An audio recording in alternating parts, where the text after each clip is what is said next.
اعوذ باللہ من الشیطان الرجیم بسم اللہ الرحمن الرحیم الحمد للہ رب العالمین صلی اللہ علی محمد وآلہ الطیبین الطاہرین ولعنۃ الدائمۃ علی اعدائهم اجمعین من الآن الى قیام یوم الدین اما بعد فقد قال اللہ تبارک و تعالی فی کتابہ المجید والفرقانہ الحمید وقولہ الحق اعوذ باللہ من الشیطان الرجیم فَإِذَا انْسَلَخَ الْأَشْهُرُ الْحُرُمُ فَاقْتُلُوا الْمُشْرِكِينَ حَيْثُ وَجَدتُّمُوهُمْ وَخُذُوهُمْ وَاحْصُرُوهُمْ وَاقْعُدُوا لَهُمْ كُلَّ مَرْصَدٍ فَإِن تَابُوا وَأَقَامُوا الصَّلَاةَ وَآتَوا الزَّكَاةَ فَخَلُّوا سَبِيلَهُمْ إِنَّ اللَّهَ غَفُورٌ رَحِيمٌ۔ درود بھیجیے محمد و محمد۔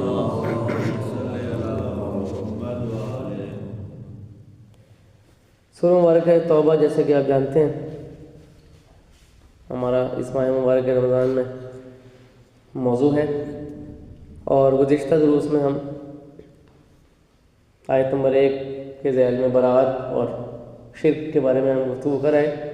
پھر اسی طرح مشرکین کو جو مہلت دینے کا جو سلسلہ ہے وہ بھی آپ نے دیکھا کہ کس طرح سے خدا جو ہے وہ انہیں 4 مہینوں کی مہلت دے رہا ہے، اور پھر کہہ رہا ہے کہ بھئی تم گھوم پھر آؤ اور تحقیق کرو اور پھر ہماری طرف آؤ۔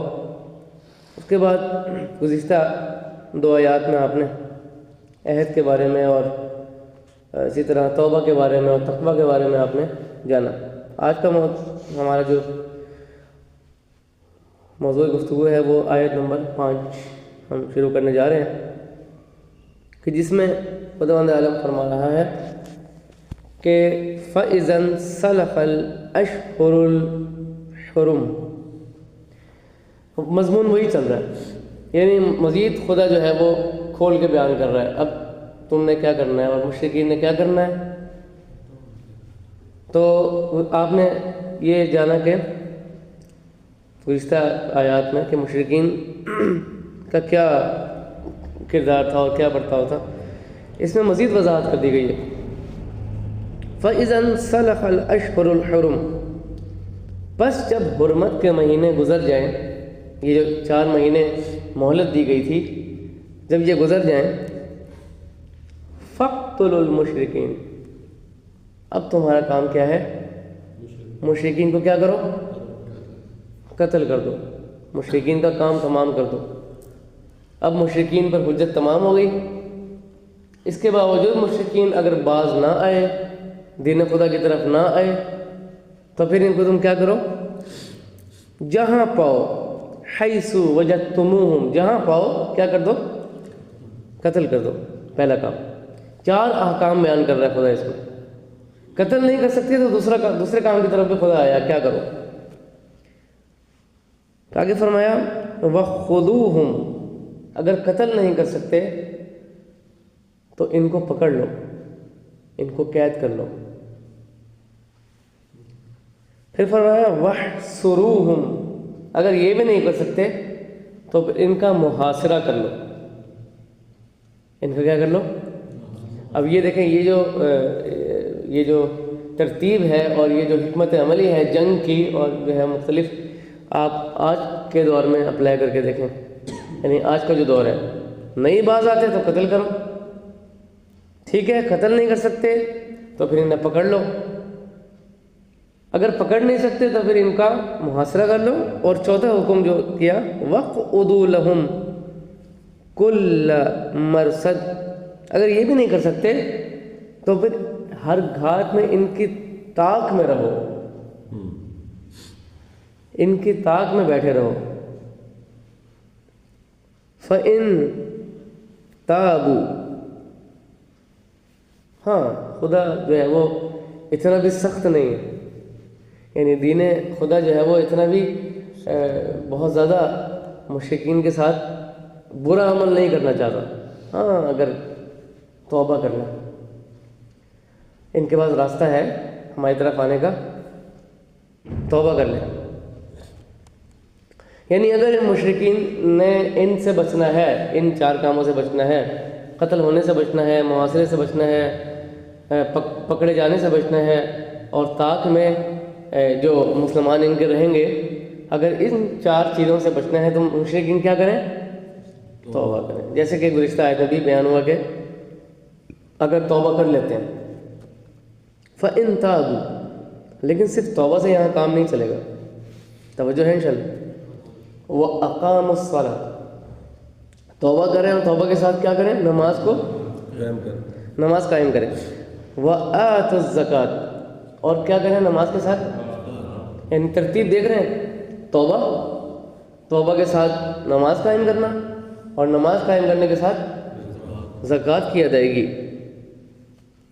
فَخَلُّوا سَبِيلَهُمْ، اگر یہ 3 کام کرتے ہیں، توبہ کرتے ہیں، نماز قائم کرتے ہیں اور زکوٰۃ کو دیتے ہیں، تو پھر تم ان کا راستہ چھوڑ دو، ان کو ہماری طرف آنے دو، ان کو دین اسلام قبول کرنے دو، ہم ان کو خوش آمدید کہیں گے۔ تو تم ان کو نہ قتل کرو، نہ پکڑو، نہ ان کی طاق میں رہو۔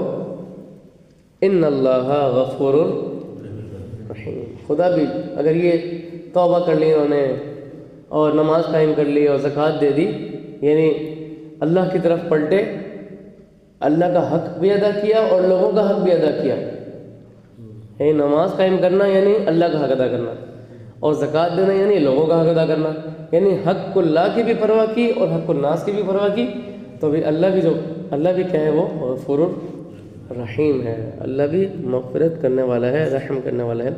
درود بھیجیے محمد علیہ۔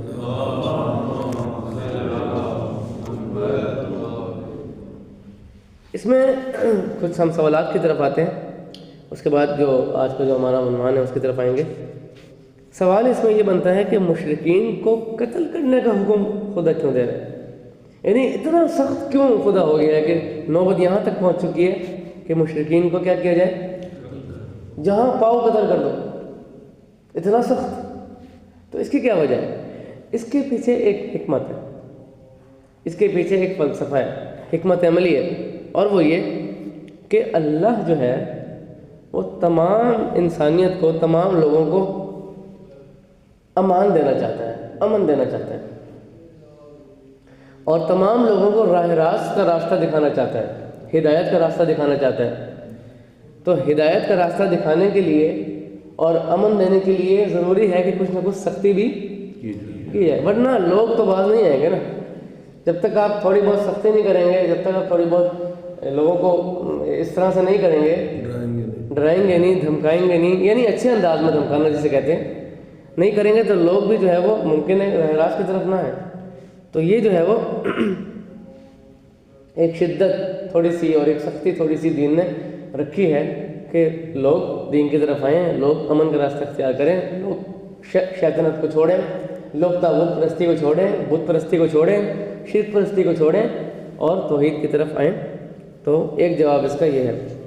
اور خدا جو ہے وہ اتنا رحیم ہے، اتنا کریم ہے کہ یہاں خدا رکا نہیں، یعنی شدت کے باوجود، سختی کے باوجود توبہ کا راستہ خدا نے دکھا دیا، توبہ کا دروازہ سب کے لیے کھلا ہے، نہ صرف مشرکین کے لیے بلکہ پوری انسانیت کے لیے توبہ کا دروازہ خدا نے کھولا ہوا ہے کہ ہاں بھائی آپ جو ہے وہ اگر ان پہ کمپرومائز نہیں ہوتا تو پھر ہماری طرف سے آپ کے لیے دروازہ کھلا ہے، آپ ہماری طرف آ سکتے ہیں۔ موضوع گفتگو جو آج درس کا وہ یہ ہے کہ یہ جو توبہ ہے، توبہ کے بعد فوری بعد جو حکم ہو رہا ہے وہ کس چیز کا حکم ہو رہا ہے؟ اقامہ نماز، اقامہ نماز، نماز کو قائم کرنا ہے ہمیں۔ کل بیان ہوا کہ قائم کرنے سے مراد کیا ہے؟ تو ایک ہوتا ہے نماز ادا کرنا، یعنی ایک انسان آتا ہے مسجد، وضو کرتا ہے، نماز پڑھتا ہے اور کیا کرتا چلا جاتا ہے۔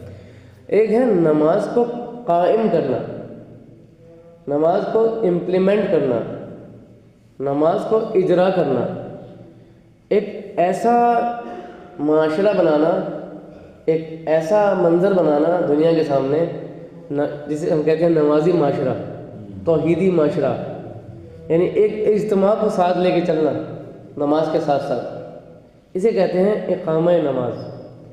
یعنی آپ انفرادیت کے ساتھ ساتھ اجتماعیت کی طرف بھی لوگوں کو لے کر آئیں نماز کے معاملے میں۔ مثلا جس طرح یہ نماز جماعت ہم پڑھتے ہیں، تو یہ نماز جماعت بھی ایک اقامہ نماز کا ایک مصداق ہے۔ یعنی ہم یہاں پہ نماز کو قائم کر رہے ہیں، بہت سارے لوگ مل کے نماز پڑھ رہے ہیں، تو نماز کو کیا کر رہے ہیں؟ قائم کر رہے ہیں، نہ صرف ادا کر رہے ہیں بلکہ قائم بھی کر رہے ہیں۔ نماز کے حوالے سے کچھ احادیث میں نے جمع کیے ہیں اور ایک دو واقعات بھی سناؤں گا۔ خدمت درود بھیجیے محمد والا محمد۔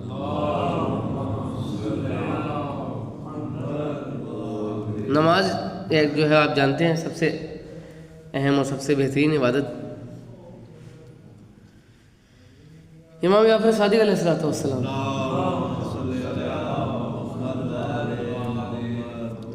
فرماتے ہیں کہ جو یہ جاننا چاہتا ہے کہ اس کی نماز قبول ہوئی ہے یا نہیں، وہ توجہ فرمائیں، جو یہ جاننا چاہتا ہے کہ اس کی نماز قبول ہوئی ہے یا نہیں، تو وہ یہ دیکھے کہ کیا اس کی نماز نے اس کو بے حیائی اور بری باتوں اور بری چیزوں سے روکا ہے یا نہیں۔ بس جتنا وہ برے کاموں سے روکا چلا جائے گا، اس کی نماز بھی اتنی ہی قبول۔ اور غالباً آیت اللہ جوادی عاملی کا جملہ ہے کہ ان سے پوچھا گیا، آیت اللہ جوادی عاملی سے، توجہ ہے انشاءاللہ، کہ ہمیں کیسے پتہ چلے گا کہ ہماری نماز قبول ہو رہی ہے۔ تو انہوں نے یہ ایک نسخہ بتایا تھا کہ اگر انسان نماز فجر سے لے کے ظہر تک کوئی گناہ نہ کرے تو اس کی نماز فجر قبول ہے، اگر ظہر سے لے کے مغرب تک کوئی گناہ نہ کرے تو اس کی ظہر قبول ہے، اور اگر اسی طرح مغرب سے لے کے فجر تک کوئی گناہ نہ کرے تو اس کی مغرب قبول۔ یعنی انسان اپنے آپ کو گناہوں سے بچائے، دیکھتا رہے۔ فرض کریں ایک انسان ہے، اس نے نماز عشاء پڑھی ہے اور پھر فجر کے درمیان گناہوں کا ارتکاب کر بیٹھا ہے، غلطیوں کا ارتکاب کر بیٹھا ہے، اس کا مطلب ہے کہ اس کی نماز مغربین قبول نہیں ہے۔ اسی طرح سے رسول خدا صلی اللہ علیہ وآلہ وسلم فرماتے ہیں کہ میری امت کے لوگ 3 طرح کے ہیں۔ کتنی طرح کے؟ میری امت کے لوگ 3 گروہوں میں تقسیم ہیں۔ نمبر 1، وہ لوگ جو انبیاء سے مشابہت رکھتے ہیں، انبیاء جیسے ہیں، یہ تو عظیم لوگ ہوں گے۔ وہ لوگ جو ملائکہ سے مشابہت رکھتے ہیں، ملائکہ جیسے ہیں، یہ بھی بہت اچھے لوگ ہوں گے۔ لیکن تیسرے جو لوگ ہیں وہ ٹھیک نہیں ہیں، وہ لوگ جو چوپایوں سے مشابہت رکھتے ہیں، حیوانات ہو گئے، اس طرح کے جو لوگ ہو گئے، ان جیسے ہیں۔ اصل میں مسئلہ ان میں پہلا، وہ لوگ جو انبیاء سے مشابہت رکھتے ہیں، اور پوچھا گیا کہ وہ کون لوگ ہیں، تو فرمایا وہ لوگ جو اپنی ہمتیں صرف کر دیں نماز پڑھنے میں اور زکوٰۃ دینے میں، جو اپنی زندگی لگا دیں نماز پڑھنے میں اور جو کہ ہمارا موضوع بھی ہے، وہ انبیاء سے مشابہت رکھتے ہیں، وہ انبیاء جیسے ہیں۔ پھر دوسرا گروہ کہ وہ کون سے لوگ ہیں جو فرشتوں سے مشابہت رکھتے ہیں، فرشتوں جیسے ہیں، تو فرمایا جو اپنی تمام ہمتیں، تمام کوششیں تسبیح ہو، تحلیل ہو، تکبیر میں لگا دیں، اللہ کے ذکر میں لگا دیں، اللہ کی تسبیح میں لگا دیں، اللہ کی تکبیر میں لگا دیں، تو وہ لوگ ملائکہ سے مشابہت رکھتے ہیں۔ اور تیسرا جو گروہ ہے کہ جو چوپایوں سے مشابہت رکھتا ہے، پوچھا گیا وہ کون لوگ ہیں، فرمایا کہ جن کی ساری کوششیں صرف کھانے پینے اور سونے میں ہیں۔ یعنی خدا نہ کرے کہ ہماری تمام کوششیں، طاقتیں اسی لیے ہوں کہ ہم کھائیں، اچھا کھائیں پئیں، اچھا سوئیں، نہ کہ خدا کی عبادت کریں، خدا کا ذکر کریں، نماز پڑھیں، زکوٰۃ دیں، ان جیسی عبادات سے ہم محروم نہ رہ جائیں۔ درود بھیجیے محمد علیہ۔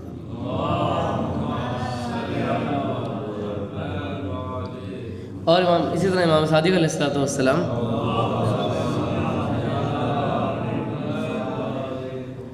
یہ دیکھیں نماز کی اہمیت اور نماز کی کس قدر زیادہ ہے کہ خدا کی بارگاہ، آپ نے روایت سنی ہے بس تذکر کے لیے کہ نماز کی اہمیت بتانے کے لیے کہ خدا کی بارگاہ میں سب سے پہلا سوال کس چیز کا ہوگا؟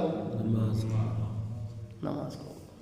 یعنی کوئی دوسری عبادت نہیں، نہ صلہ رحم، ٹھیک ہے، اور نہ ہی روزہ، حج، زکوٰۃ، اسی طرح خمس، والدین کی اطاعت، نہیں، نماز کے متعلق سب سے پہلا سوال ہوگا. بس اگر انسان کی نماز قبول ہوگی تو اس کے باقی اعمال قبول ہوں گے، لیکن کسی انسان کی نماز قبول نہ ہوئی خدا نخواستہ تو اس کے باقی اعمال بھی قبول نہیں ہوں گے. اللہ اکبر، آپ نے ملاحظہ فرمایا. اسی طرح سے جو وصیت فرمائی ہے امام صادق علیہ السلام نے، دیکھیں جب انسان مرنے لگتا ہے نا تو وصیت کرتا ہے، اور وہ یہ بتانا چاہ رہا ہوتا ہے کہ یہ جو وصیت ہے یہ اس میں کوئی بہت اہم بات بتانے جا رہا ہوں، یعنی اس کو آپ نے کبھی بھی چھوڑنا نہیں ہے بلکہ انجام دینا ہے. ظاہر سی بات ہے انسان ایک مر رہا ہے، انسان ایک دوسری دنیا میں جا رہا ہے، اس سے پہلے ایک وصیت کر رہا ہے اور وہ بہت ہی اہم ہونی چاہیے. تو امام کی زوجہ ہیں ام حمیدہ، وہ بیان فرماتی ہیں کہ امام صادق علیہ السلام نے اپنی شہادت سے پہلے اپنی آنکھوں کو کھولا اور فرمایا کہ تمام گھر والوں کو جمع کرو. جب سب جمع ہو گئے تو آپ نے فرمایا کہ ہم اہل بیت کی شفاعت، توجہ اللہ ہے، ہم اہل بیت کی شفاعت اسے ہرگز نصیب نہ ہوگی کہ جو نماز کو کیا کرے، نہیں نہیں نہیں، نماز کو اہمیت نہ دے. یہ نہیں فرما رہے نماز کو نہ پڑھے، یعنی معاملہ تو اس سے کہیں جو ہے وہ پہلے کا معاملہ ہے کہ نماز کو سبک جانے، نماز کو حقیر جانے. نماز کو ایک ہوتا ہے نا نماز نہ پڑھنا، وہ تو سائڈ پہ ہی ہو گیا نا شخص، لیکن امام کی نگاہ میں شفاعت اس کو نہیں ملے گی کہ جو نماز کو اہمیت نہیں دے رہا، لیٹ نماز پڑھ رہا ہے، سستی کی وجہ سے دیر سے نماز پڑھ رہا ہے، یا نماز میں حضور قلب نہیں ہے، نماز میں دل جو ہے وہ خدا کی طرف متوجہ نہیں ہے، یہ سوچ سمجھ ہی نہیں رہا کہ میں کس کے سامنے کھڑا ہوا ہوں، کس عظیم ہستی کے سامنے کھڑا ہوا ہوں. عجیب و غریب خیالات اور عجیب و غریب جو ہے وہ ایک صاحب بیان فرمایا تھے کہ میں اپنا سارا حساب کتاب دن بھر کا نماز میں ہی کر لیتا ہوں. یعنی مجھے نماز جب شروع کرتا ہوں تو سارا جو دن بھر کا جو ہے کاروبار، خرچہ کتنا ہوا ہے، کتنی آمدنی ہوئی ہے، کتنا خرچہ ہوا ہے، کہاں پیسے جانے تھے، کہاں پیسے نہیں جانے تھے، سارا کا سارا نماز میں ہی جو ہے وہ صاحب کر لیتے ہیں. تو ایسی بھی جو ہے وہ صورتحال نہیں ہونی چاہیے. اسی طرح سے ایک روایت ملتی ہے رسول خدا صلی اللہ علیہ وآلہ وسلم سے، فرماتے ہیں 3 کاموں میں کبھی بھی دیر نہ کرو. 3 ایسے کام ہیں کہ جن میں کبھی بھی دیر نہیں کرنی چاہیے. نمبر 1، جب جنازہ آ جائے تو تدفین میں دیر نہ کرو، دفن کرنے میں دیر نہ کرو. یعنی مستحب ہے کہ مردے کو فوری دفنا دینا چاہیے. نمبر 2، جیسے ہی لڑکے یا لڑکی کا کوئی کفو مل جائے، کا کوئی پارٹنر مل جائے تو شادی میں دیر نہ کرو. یعنی ایسے اچھا مناسب رشتہ آپ کو مل گیا ہے، اچھا رشتہ آپ کو مل گیا ہے، لیکن آپ اس کو ٹالے جا رہے ہیں، دیر پہ دیر لگائے جا رہے ہیں. لڑکیاں جو ہیں وہ بوڑھی ہو چکی ہیں، 35 40 45 50 سال تک پہنچ چکی ہیں، لڑکی بھی اسی طرح، تو شادی نہیں کر رہے آپ. بھئی اچھا رشتہ موجود ہے، ایک بااخلاق لڑکا موجود ہے، اسی طرح لڑکے کے لیے ایک شریف خاندان کی لڑکی موجود ہے، تو آپ شادی کر دیں. تو شادی میں جو ہے وہ دیر نہ کرو. اور نمبر 3، جب نماز کا وقت آ جائے تو نماز میں دیر نہ کرو. اول وقت نماز کو، آخر وقت پر وہی فضیلت حاصل ہے، روایت ہے کہ جیسے آخرت کو دنیا پر حاصل ہے. یعنی اگر آپ اول وقت نماز پڑھیں، وقت فضیلت پر نماز پڑھیں، آخر وقت میں نہیں پڑھے، یعنی جب قضا ہونے والی ہے اس وقت نہیں پڑھے، تو آپ ایسے ہی ہیں جیسے خدا فرما رہا ہے آخرت کو دنیا پر. یعنی آخرت کتنی بزرگ ہے، کتنا آخرت کا مقام زیادہ ہے، جنت وغیرہ. دنیا کتنی حقیر سی چیز ہے. وقت کے معاملے میں بھی ایسے ہی. اسی طرح آخری بات واقعہ آپ کی خدمت میں، اور جو ہے وہ زحمت تمام کریں گے، ضرور بھیجیے محمد علیہ۔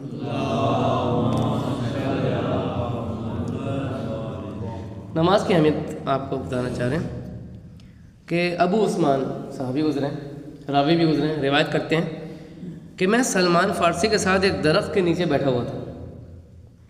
کس کے ساتھ؟ سلمان فارسی کے ساتھ، کہ جن کے بارے میں رسول خدا نے فرمایا کہ سلمان و منا اہل بیت، سلمان جو ہیں وہ میرے اہل بیت میں سے۔